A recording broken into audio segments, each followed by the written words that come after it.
जय राधा माधव कुंज बिहारी जय राधा कुंज बिहारी गोपी जना बल्लभ गिरिवरधारी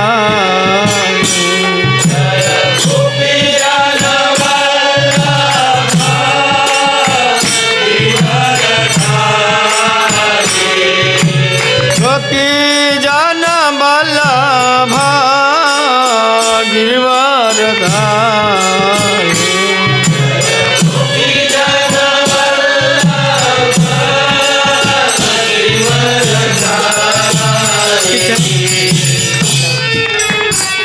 इधर वाला नहीं है, चलता है कहीं। यशोदानंदन ब्रज जन रंजन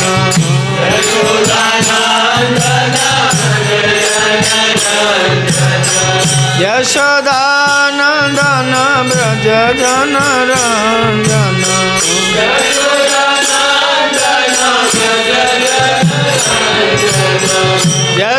यशोदानंदन ब्रज जन रंजन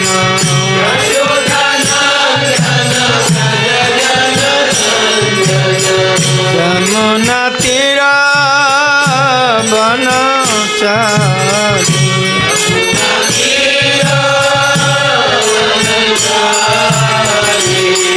जय राधा माधव कुंज बिहारी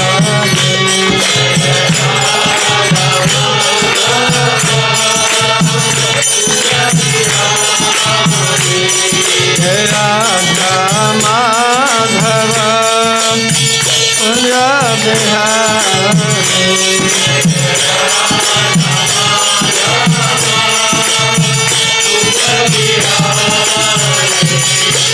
गोपी जना बल्लभ गिरिवरधारी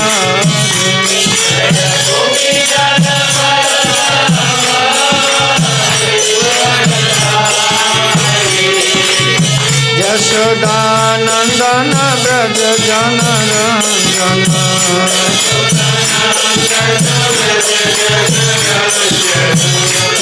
यशोदानंदन ब्रज जन रंजन यमुना तीरा बनचारी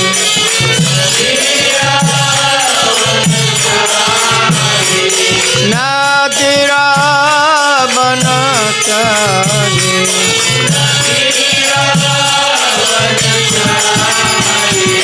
जय राधा माधव कुंज बिहारी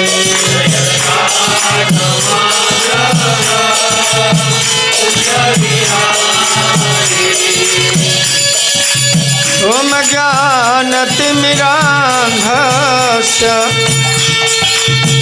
ज्ञानाञ्जना शलाकया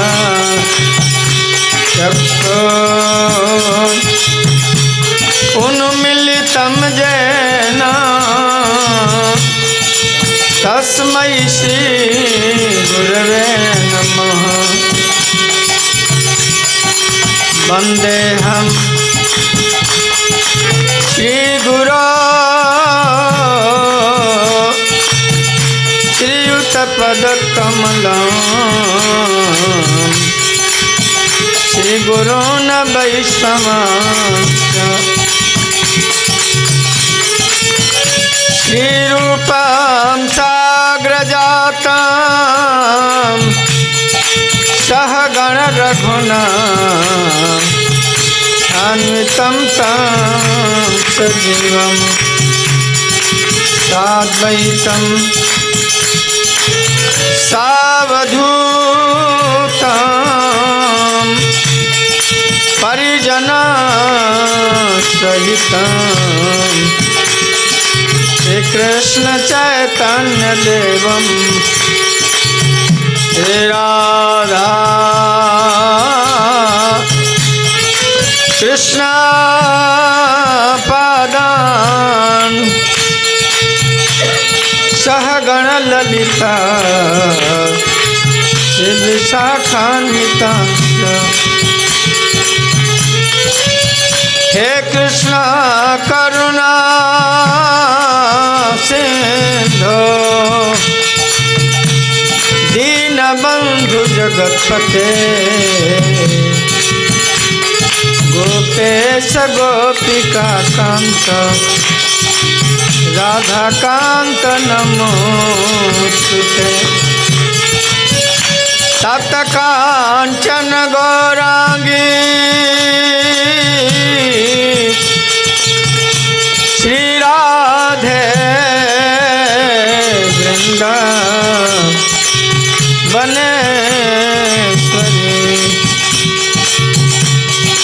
वृषभानुसुते देवी प्रणमामि हरिप्रिये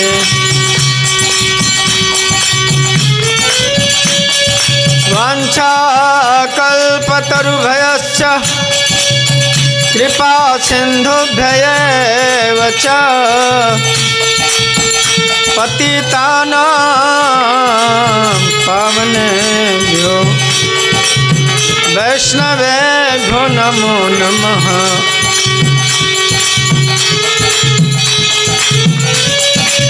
नारायणं नमस्कृत्य नरं चैव नरोत्तमं देवीं सरस्वतीं व्यासं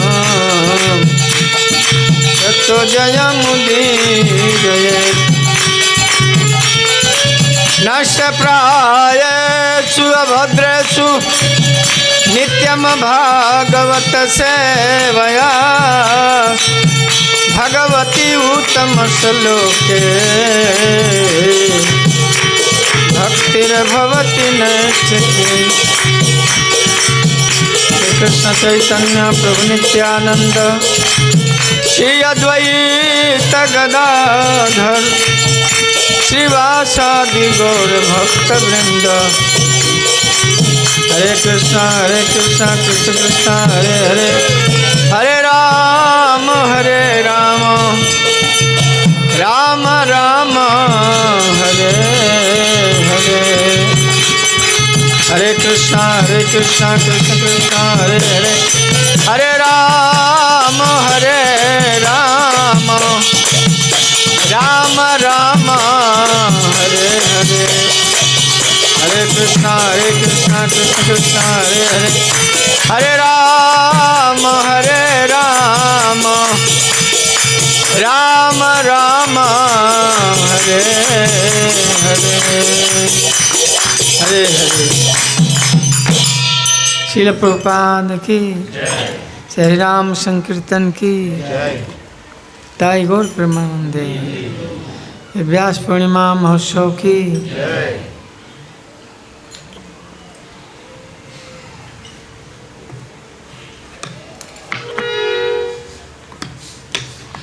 तंत्र श्री कृष्ण भावनामृत संघ के संस्थापक आचार्य अभय चरणारविंद भक्ति वेदांत स्वामी श्रील प्रभुपाद जी के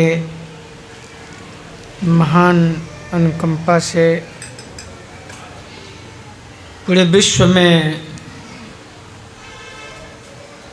व्यास पूर्णिमा महोत्सव बहुत धूमधाम से मनाया जाता है। और इस व्यास पूर्णिमा के अवसर पर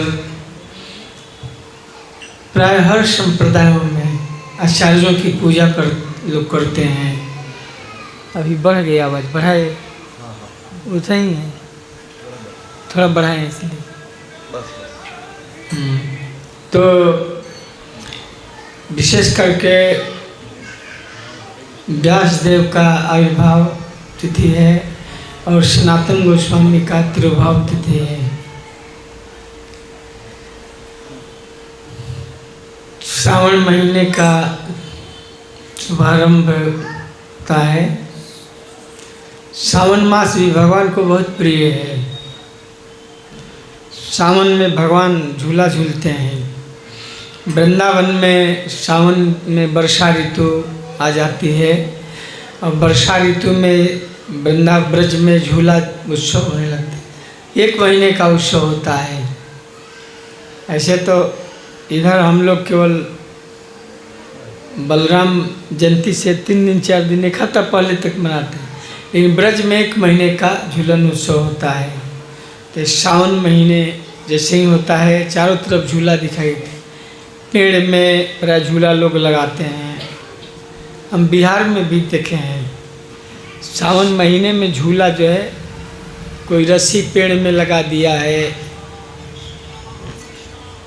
गांव से बाहर लोग खेतों में पेड़ों में झूला झूलते रहते हैं, रस्सी से चाहे जंगल से काट कर लाते हैं। एक लता होता है, एक लता होता है का मोटाई हो जाता है, तो उसको झूला बनाते हैं लोग।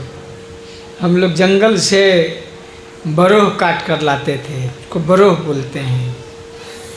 एक लता होता है जो उसमें मोटा मोटा रस्सी जैसा हो जाता है, और उसी को पेड़ में हम लोग बांध करके झूलते थे।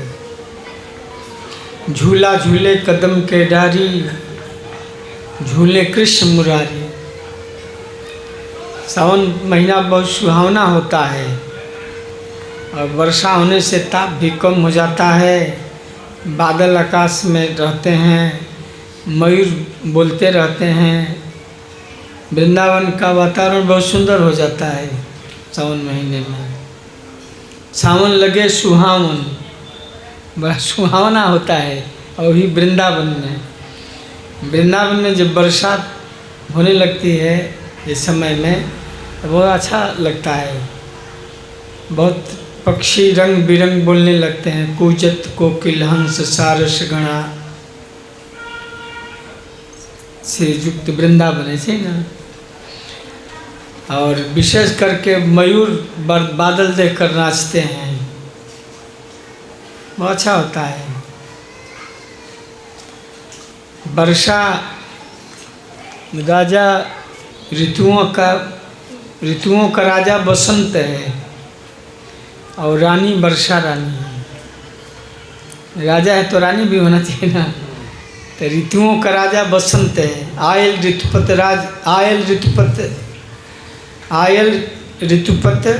राज बसंत। जब बसंत ऋतु आता है तो चारों तरफ बहुत फूल खिल जाते हैं, फूल फल। बसंत ऋतु में आम में मजर आ जाता है। आयल ऋतुपत राज बसंत, और फूलों पर भंवरे गुंजार करने लगते हैं। बसंत ऋतु होता है फरवरी मार्च, फरवरी से चालू हो जाता है। आम में मजर आने लगता है ना जनवरी में ही। और वर्षा ऋतु अब प्रारंभ हुई है। दोनों का मिलन नहीं होता है। एक कवि ने उत्प्रेक्षा किया है कि मानो राजा बसंत के विरह में वर्षा रानी रोती है। राजा बसंत के विरह में वर्षा रानी रोती है। राजा बसंत वर्षा ऋतुओं की रानी, लेकिन दोनों की कैसी भिन्न कहानी। राजा के मुख में हंसी, कंठ में माला, रानी का अंतर विकल दृगों में पानी। वर्षा रानी का अंतर हृदय विकल रहता है, इसलिए उनकी आंखों में हमेशा पानी रहता है। वर्षा रानी रोती रहती है राजा बसंत के लिए। और वर्षा ऋतु में ही राधा रानी सावन पूर्णिमा को ही बरसाने में एक दिन बैठी थी, तो बादल को देखी, उमड़ते बादलों को। तो राधा रानी ने विरह में कहा कि बादल आकाश मार्ग से चलते हो, मेरा एक संदेश ले जाओ। कृष्ण ब्रज में गए कहकर कि हम आएंगे, लेकिन कई वर्ष बीत गए। भगवान जा रहे थे तो कहे हम परसों आएंगे, लेकिन राधा ने कि कई वर्षों बीत गए, श्याम नहीं आए। परसों वर्षों में बदल गए। बोलते हैं I will come day after tomorrow, ये बोलते हैं मैं परसों आने वाला हूँ, कल बीते परसों आ जाऊँगा। लेकिन परसों नरसों नहीं वर्षों में बदल गए, श्याम नहीं आए। तो रानी ने बादल से कहा कि बादल आप तो आकाश मार्ग से, हवाई मार्ग से लोग चलते हैं, जल्दी पहुंच जाते हैं, जल्दी होता है तो लोग हवाई मार्ग से जाते हैं, एरोप्लेन से। तब एक संदेश लेकर श्याम सुंदर को पहुंचा दो और कहो कि ब्रज में बहुत स्थिति दयनीय हो गई है, आप जरूर ब्रज में जाइए, एक बार तो जाइए। राधा रानी ने कहा कि पत्र भी लिखना बड़ा ये है, हम लोग पत्र लिखने बैठती हैं तो इतना आंसू गिरता है कि कागज़ ही धुल जाता है, स्याही फैल जाती है। राधा रानी ने कहा कि सजल जलद कर जो सजल जलद से बोली,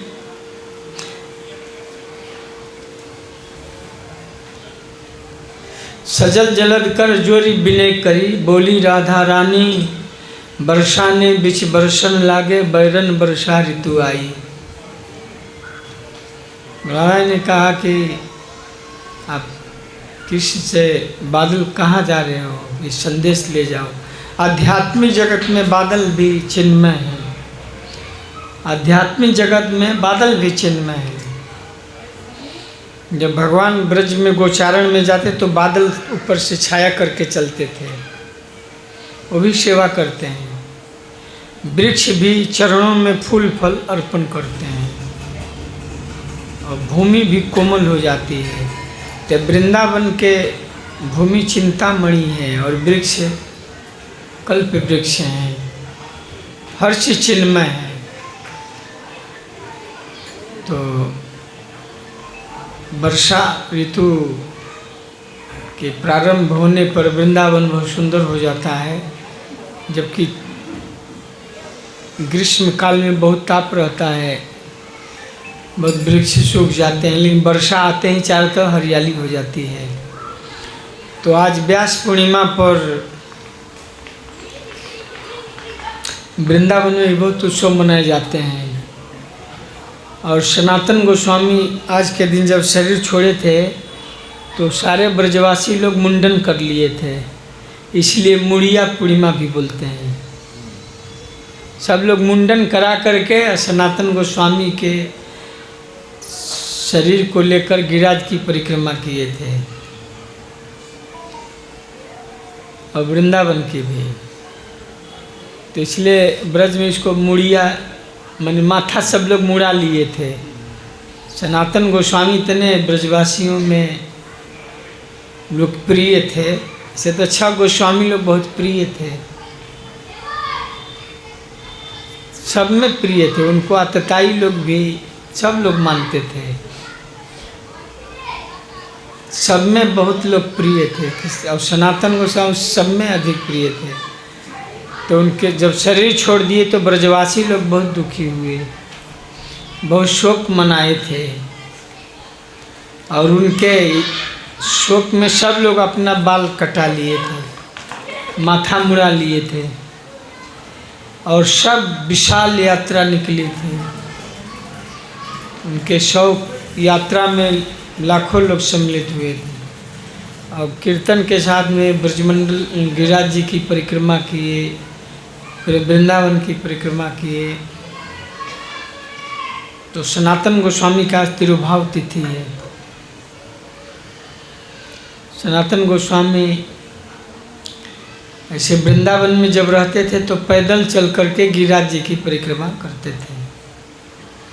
वृंदावन में भी उनका भजन कुटी है, मदन मोहन मंदिर में, गोवर्धन में भी है, चकलेश्वर महादेव,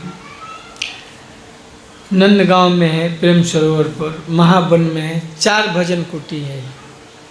सनातन गोस्वामी 4 जगह भजन करते, कभी महावन में जाते थे, कभी वृंदावन में, कभी गोवर्धन में, कभी नंदगांव में। तो ऐसे मुख्य 4 जगह भजन स्थली है। वृंदावन में तो आप लोग देखें सनातन गोस्वामी ने मंदिर बनाया मदन मोहन जी का,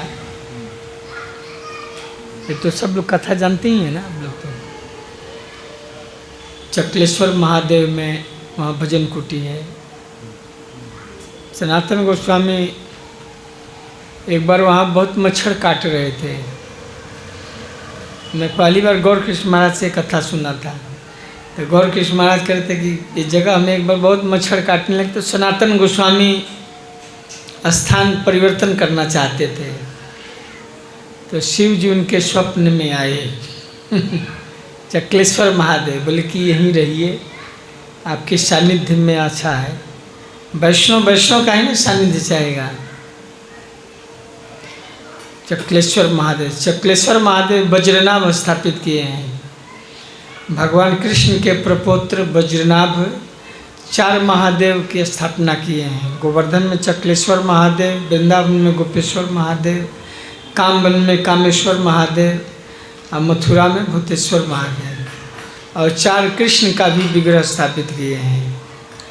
गोवर्धन में हरिदेव, वृंदावन में गोविंद देव, मथुरा में केशव देव और दाऊ जी में बलदेव, 4 विग्रह स्थापित किए हैं। तो उनके सानिध्य में, सनातन गोस्वामी के सानिध्य में शिव जी को बड़ा अच्छा लगता था। तो कहे आपके जैसे वैष्णव का निवास यहाँ होना चाहिए, आप यहीं रहिए। तो सनातन गोस्वामी आज के दिन गोलोक धाम में प्रस्थान किए, इसलिए इस पूर्णिमा का बड़ा विशेष महत्व है। और श्रील व्यासदेव, कृष्ण द्वैपायन व्यासदेव का भी आज आविर्भाव तिथि है। व्यासदेव को कृष्ण द्वैपायन व्यासदेव कहा जाता है। इस समय जो व्यासदेव आए थे वो कृष्ण ही थे, इसलिए कृष्ण द्वैपायन। कृष्ण लगाया था, कृष्ण ही आए थे व्यासदेव के रूप में, इसलिए कृष्ण द्वैपायन। द्वैपायन क्यों कहा जाता है, क्यों लगाया जाता है द्वैपायन, कोई जानता है? कृष्ण तो ठीक है भाई, कृष्ण ही है, व्यासदेव के रूप में आए। द्वैपायन क्यों कहा जाता है? लिखा जाता है ना कृष्ण द्वैपायन व्यासदेव। कहीं जानकारी नहीं होगा, हमको भी जानकारी नहीं था। द्वीप से प्राप्त हुए थे, टापू में सत्यवती ने उनको फेंक दिया था, तो पुनः उनको पराशर मुनि द्वीप से प्राप्त, इसलिए द्वैपायन पाया गया। पराशर मुनि भी त्रिकालदर्शी हैं। भगवान वेद व्यास के पिता पराशर मुनि बहुत बड़े विद्वान हैं, त्रिकालदर्शी हैं। एक बार काल की गणना कर रहे थे, समय पर विचार कर रहे थे, काल की गणना कर रहे थे, तो एक ऐसा समय उनके गणना में आया, ये समय में भगवान का कलावतार प्रकट होंगे। अब कोई दंपति भक्ति मनोयोग से अगर आपस में सहवास करते हैं इस समय में, विशेष करके मुहूर्त में, तो भगवान के कलावतार प्रकट होंगे जो समस्त वैदिक ज्ञान को प्रकाशित करेंगे। तो पराशर मुनि उस काल के महत्व को देखते हुए कि भगवान का अवतार होगा जो सारे ज्ञान को प्रकाशित करेंगे, प्रकट करेंगे, तो उन्होंने अपने योग विद्या से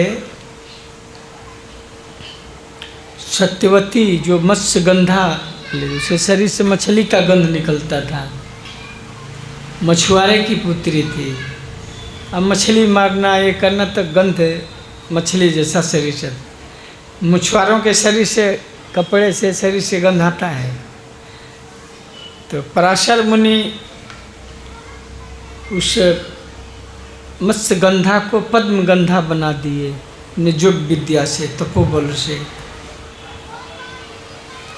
और दृष्टि से, जैसे मछली जो है अपने बच्चों को दृष्टि से विकसित करती है, पक्षी पंख से अंडे को विकसित करते हैं, और कछुआ चिंतन से अंडे को विकसित करते हैं। कछुआ पानी में रहता है, स्थल पर भी रहता है, कभी कभी बाहर भी आता है। अंडा देना होता है तो पानी से बाहर आता है, कोई झाड़ी में, चाहे गुफा में, चाहे रेती में अंदर अंडा दे देता है और चिंतन से विकसित करता है। अंडा देकर भी पानी में चला जाता है, या चाहे जमीन के अंदर वो ये बना देता है अंदर तक सुरंग जैसा, उसमें अंडा दे देता है और वो चिंतन से अंडे को विकसित करता है। कैसे भगवान का चिंतन करने से लोग चिन्मय हो जाते हैं। चिंतन का बहुत महत्व है। आप जो चीज़ का चिंतन करेंगे वैसा हो जाएंगे। एक भृंग कीड़ा होता है, भृंग, जो दीवार पर मिट्टी का ऐसे बना देता है ना, छिद्र जुगते, तो कोई भी कीड़ा को लाकर उसमें बंद करके और उसके ऊपर आवाज़ करता है, ऐसे आवाज़ करता है, तो जो कृमि उसमें रहता है उसका चिंतन करते करते वैसा ही शरीर हो जाता है। तो भगवान का चिंतन करने से भगवत गुण आ जाते हैं, सारूप्य मुक्ति, सालोक्य, सामीप्य। तो कछुआ अंडे को चिंतन से विकसित करता है, मछली दृष्टि से, पंछी पंख से। कबूतर अंडा देता है ना तो उस पर बैठता है, पंख से सीता है। तो पराशर मुनि अपनी दृष्टि से उसको, सत्यवती को, जो आगे चल कर सत्यवती नाम हुआ, दृष्टि, पहले दृष्टि मैथुन होता था, दृष्टि मैथुन से उसको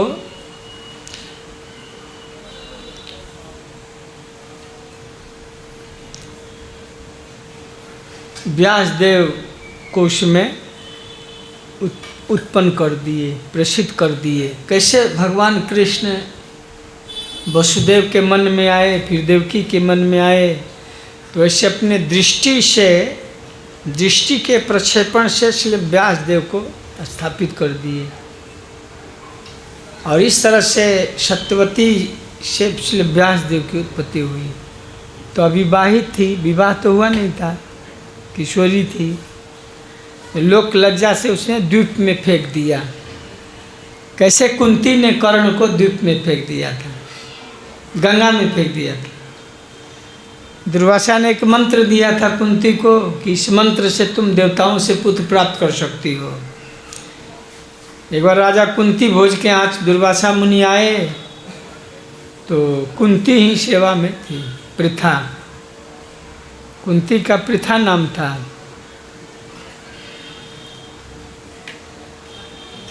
और इसको गोद लिए थे कुंती, सुरसेन महाराज से गोद लिए थे। पृथा सुरसेन की पुत्री है, वसुदेव की बहन।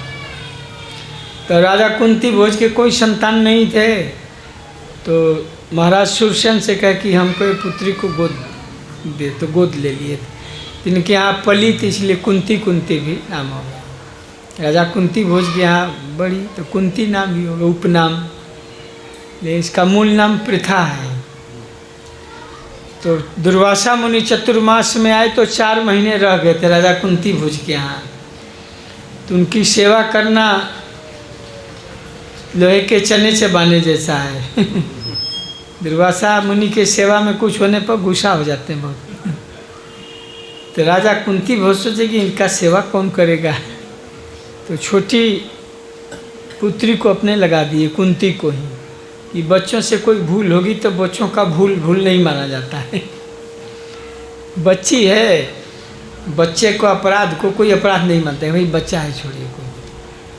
तो उसी छोटी बच्ची को ही सेवा में लगा दी। वही उनके लिए आसन तैयार करना, भोग की सामग्री लाना, हवन के लिए हविष्यान ले आना, जंगल से कुश पलाश इत्यादि ले आना, आम्र पल्लव लाना, गंगा जल ले आना, सब कुछ ले आते थे। कम उम्र में ही इतना सुंदर ढंग से सेवा की कि दुर्वासा को कहना नहीं पड़ा कि बेटी पानी नहीं लाई या झाड़ू या पोता नहीं लगाई उनको कहने की आवश्यकता ही नहीं पड़ती थी। बाल्यकाल से इतनी विदुषी थी कुंती, बचपन से इतनी चतुर थी, इतनी समझ थी कि वो हर चीज़ व्यवस्थित ढंग से काम करती थी। बहुत विदुषी नारी थी कुंती। वैदिक इतिहास में कुंती महारानी एक बहुत विद्वान महिला है, बहुत विदुषी हैं, विद्वता है उनमें, कार्य करने की अनेक क्षमता है। तो बाल्यावस्था में ही अपनी सेवा से दुर्वासा को प्रसन्न कर ली थी। लेकिन दुर्वासा ऐसे देख रहे थे तो उसके ललाट के रेखा को देखे कि इसको तो अपने पति से कोई संतान नहीं होंगे। फेस रीडिंग किए, जैसे पाल्म रीडिंग करते हैं तो फेस रीडिंग किए, अरे तो इतना अभागिन है कि इसको अपने अपने पति से कोई संतानें नहीं होंगे। तो दुर्वासा बोले, बेटी तुम्हें अपने पति से कोई संतान नहीं होंगे, तुम अपने पति से संतान नहीं प्राप्त कर सकती हो, हमारे ललाट की रेखाएं बता रही हैं। तुम्हें एक मंत्र देता हूँ, इस मंत्र से तुम अपने पति के आदेश से देवताओं से पुत्र प्राप्त कर सकती हो। ये मंत्र लो और देवताओं से पर मंत्र आह्वान करके पुत्र प्राप्त कर सकती हो। पति के अनुमोदन से ऐसा कार्य कर सकती हो। तो ही मंत्र दिए थे दुर्वासा मुनि। तो उसी मंत्र को एक दिन सूर्य पर टेस्ट कर दी कि क्या है, सही है कि गलत है। उसको कुंती को ये था कि पता नहीं ये मंत्र गए, एक बार सूर्य के ऊपर मंत्र आह्वान की तो सूर्य हठात आ गए, रस समेत रवि था कयु। कैसे भगवान के राम के जन्म उत्सव पर सूर्य थक गए, 1 महीने का दिन हो गया, मास दिवस के दिवस महा, मर्म न जाने को। राम सूर्य कुल में आए थे तो सूर्य देव 1 महीने रथ समेत रवि था कयु, रथ समेत थक गए भगवान के दर्शन के लिए। दर्शन के लिए 1 महीना रुक गए। तो चंद्रमा कहे कि थोड़ा आगे बढ़िए, हमको भी अवसर दीजिए। फिर हट चल, अभी हमारे वंश में आए हैं। तो भगवान कहे कि घबराइए मत, चंद्र वंश में भी आऊँगा। सूर्य वंश में तो सूर्य हट ही नहीं रहे थे, 1 महीने वहीं खड़े रह गए। 1 महीने का दिन हो गया था। तो चंद्रमा बहुत निराश हो गए, तो दर्शन ही नहीं देने देगा। बाद में भगवान कहे कि कोई बात नहीं, मैं चंद्र वंश में भी आने वाला हूँ और रात को ही आऊँगा। तो रात के आप राजा हैं। रात का राजा दिन में फीका हो जाता है ना। रात का राजा खड़ा है राह में बनकर भिखारी। तो दिन सूर्य हैं, सूर्य दिनकर हैं, दिवाकर हैं। तो कुंती महारानी ने सूर्य पर मंत्र ये किया ना बाल्यावस्था में, तो सूर्य आ गए। तो डर गई, बोले डरो मत, ये मंत्र का तो फलमुग होता है, तुम्हें एक पुत्र होगा, लेकिन तुम कुंवारी ही रहोगी और यह पुत्र तुम्हारे कान से पैदा होगा, इसलिए उसका नाम कर्ण होगा। बोले अब तो इस मंत्र का फल ही ऐसा है, विफल होता नहीं है। ये मंत्र का प्रभाव कभी निष्फल नहीं होगा, तुम्हें एक लड़का होगा ही। तो डर गई हो, ये अभी तो अविवाहित है, विवाह अभी नहीं हुआ है। कोई बात नहीं, तुम सतीत्व बनी रहोगी, तुम्हारे अंदर कोई दोष नहीं आएगा और कान से लड़का जन्म लेगा। नाम भी कि कर्ण नाम होगा। तो वही कर्ण जन्मा। तो जन्म से ही कवच कुंडल थे, लेकिन लोक लाज इतनी बड़ी वस्तु थी, लोक भय के चलते वो कर्ण को नहीं रख पाई कुंती। मंजूषे में बंद करके गंगा जी में बहा दी। एक अधिरथ नाम का मल्लाह उसको देखा बहते हुए कि क्या है, तो मंजूषा बहाना देखा तो एक बहुत सुंदर लड़का, सूर्य के समान तेज सूर्य पुत्र था, कवच कुंडल जन्म से ही। तो अधिरथ मल्लाह के संतान नहीं थे, को ले आया घर। उसकी पत्नी का नाम राधा था, इसलिए कर्ण का एक नाम राधे भी है। तो यहाँ कहा जाता कि राधा उसको पालन करके वात्सल्यमयी हो गई थी, स्तन में दूध आ गया था। तो कुंती जैसे फेंक दी, वैसे सत्यवती भी अभी तो कुमार अवस्था में थी, शादी नहीं हुआ था, तो पुत्र हुआ। पराशर मुनि अपने योग विद्या से उसको पुत्र जब हुआ, उस काल में, उस समय में भगवान के कलावतार व्यास देव तो वो टापू में फेंक दी। बाद में पराशर मुनि टापू से प्राप्त, इसलिए द्वैपायन कहे जाते हैं। यह व्यास सारे वैदिक ग्रंथों की रचना के लिए व्यास हैं, इसलिए सब गुरुओं के गुरु हैं व्यासदेव। सारा ज्ञान व्यासदेव ही दिए हैं ना, इसलिए गुरुओं के गुरु हैं। गुरुणाम गुरु, भगवान तो सारे गुरुओं के गुरु हैं, भगवान ही है ना व्यासदेव। व्यासदेव का इस तरह से पालन पोषण हुआ। तो सत्यवती एक बार राजा शांतनु घूमते हुए जा रहे थे, तो गंगा से संबंध विच्छेद हो गया था। और गंगा और शांतनु से देवव्रत पुत्र भी थे। एक बार सत्यवती को देखे तो बहुत लुब्ध हो गए। सत्यवती से विवाह का प्रस्ताव रखे कि पिताजी से। तो पिता ने कहा कि हमारी पुत्री का संतान जब हस्तिनापुर का राजा बनेगा तभी विवाह कर सकता हूँ, आपका तो सुयोग्य पुत्र है, तो हमारी पुत्री ऐसे थोड़े नौकरानी बनकर जाएगी।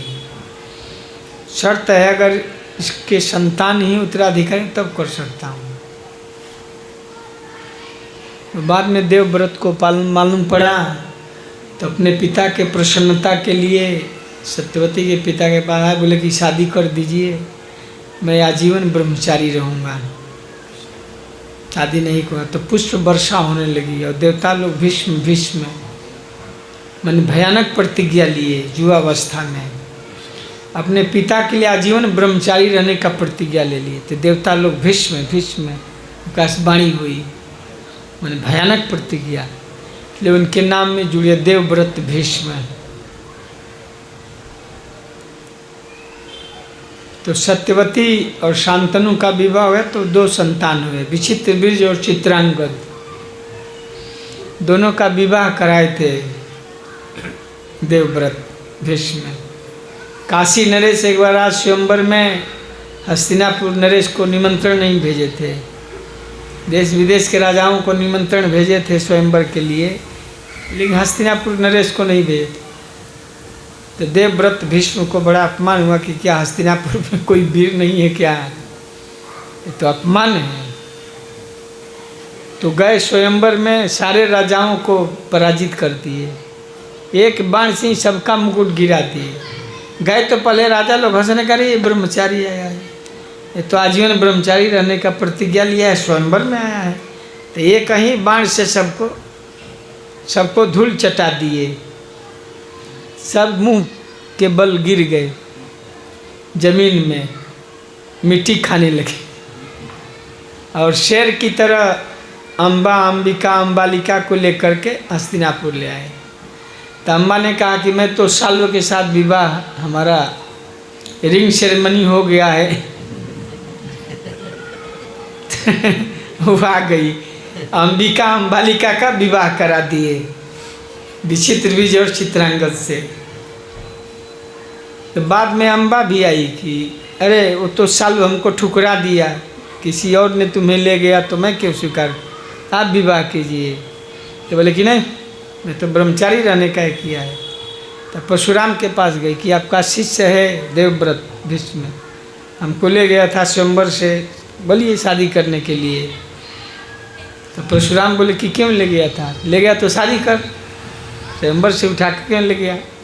तो बोले नहीं, मैं शादी नहीं कर सकता हूँ, मैं तो प्रतिज्ञा लिया हूँ। सूरज टले चांद टले सूरज टले टले जगत व्यवहार, पै दृढ़ देवव्रत के टले न सत्य विचार। हरिश्चंद्र के लिए कहते हैं लोग, ये हरिश्चंद्र सत्यवादी थे, उसी तरह अपने प्रतिज्ञा में दृढ़ थे देवव्रत वेश में। बोले कि नहीं, बोले नहीं करो, चलो युद्ध करो। 18 दिन युद्ध हुआ ना कि 21 दिन, कितने दिन हुआ? 18 दिन, 18 दिन युद्ध हुआ। कोई हारने के लिए तैयार ही नहीं हो रहा था। तो अंत में परशुराम कहे कि मैं खुश हूँ, मैं यही देखना चाहता कि तुम्हारा कितना अपने विचार के पक्के हो।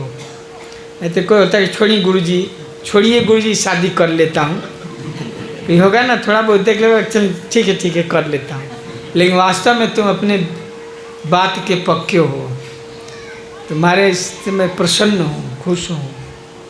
वो देखना चाहते थे परशुराम कि झूठे मूठे प्रतिज्ञा लिया है कि सही लिया है। अब बाद में उनके जो दो भाई जिनका विवाह कराए थे विचित्रवीर्य और चित्रांगद का, तो विचित्रवीर्य चित्रांगद युद्ध में मारे गए और विचित्रवीर्य क्षय रोग से मर गए। तो दोनों अंबिका अम्बालिका विधवा हो गई, लेकिन कोई संतान नहीं थे। अब उत्तराधिकारी कौन होगा? तो सत्यवती को कहे थे कि माँ जब भी याद करोगी मैं आ जाऊँगा, जब भी तुम्हें कोई आवश्यकता पड़े मुझे याद करना। तो सत्यवती बहुत चिंता में पड़ गई कि हमारी दोनों बहुएं संतानहीन हैं और विधवा हो गई। तो श्रील व्यासदेव को उसने याद किया, तो व्यासदेव आए। तो श्रील व्यासदेव भी दिव्य दृष्टि से गर्भाधान किए। अंबिका के धृतराष्ट्र ना, अंबिका के धृतराष्ट्र थे, ऐसे अंबिका अम्बालिका से 2 पुत्र किए, धृतराष्ट्र को और पांडु को। और एक दोनों स्वाभाविक रूप से नहीं गई थी, एक तो शर्मा गई तो पीलिया रोगी हो गई, एक आँख बन गई तो जन्मांध हो गए। बोले इसने आँख बंद कर जन्मांध होगा, एक का शरीर पीला पड़ गया तो पीलिया रोगी होंगे। तो एक दासी भी गई, वो स्वाभाविक रूप में गई। बोले हाँ ये बड़ा विद्वान और भक्त होगा, तो विदुर हुए। अंबिका के अम्बालिका के दासी के पुत्र हैं विदुर जी। तो ऐसे श्रील व्यासदेव वंश परंपरा को जैसे चलाए, तो श्रील व्यासदेव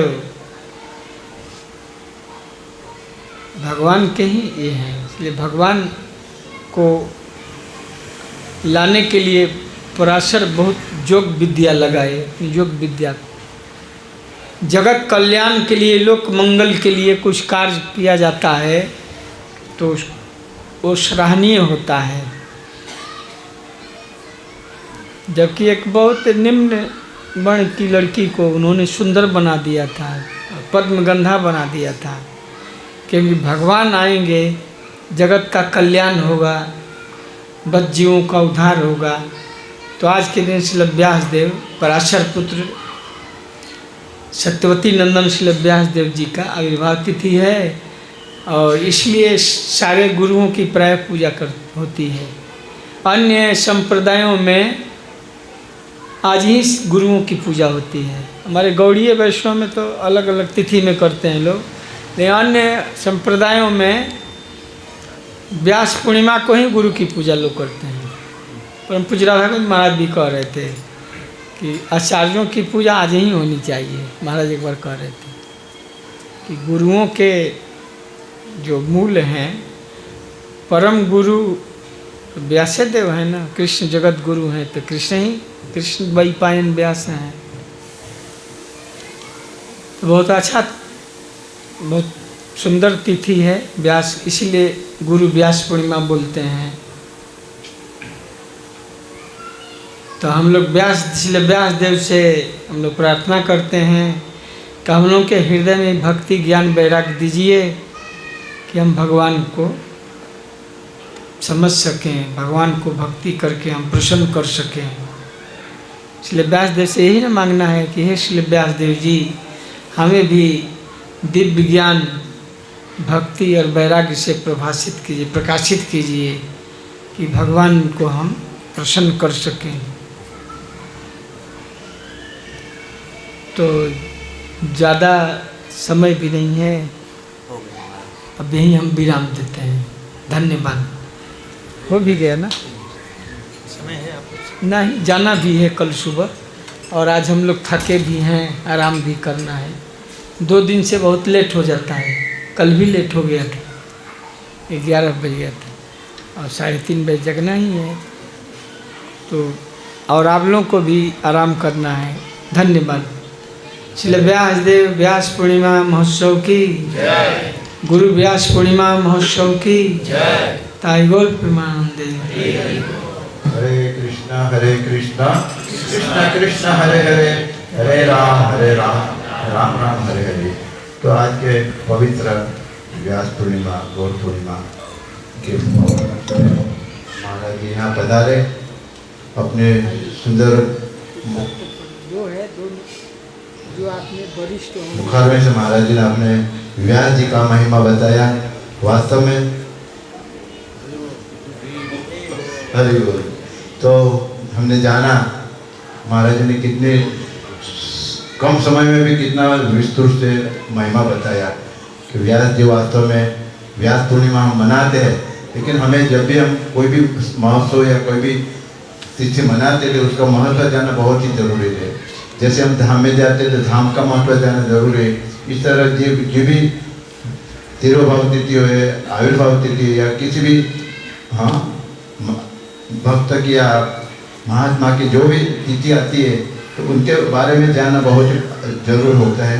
और जानने से हम हमारा जो आध्यात्मिक चेतना है उसको हम अगर जागृत करना चाहते थे ऐसे सत्संग में चतुर्मास का भी, आज से चतुर्मास भी प्रारंभ। हाँ, आज से चतुर्मास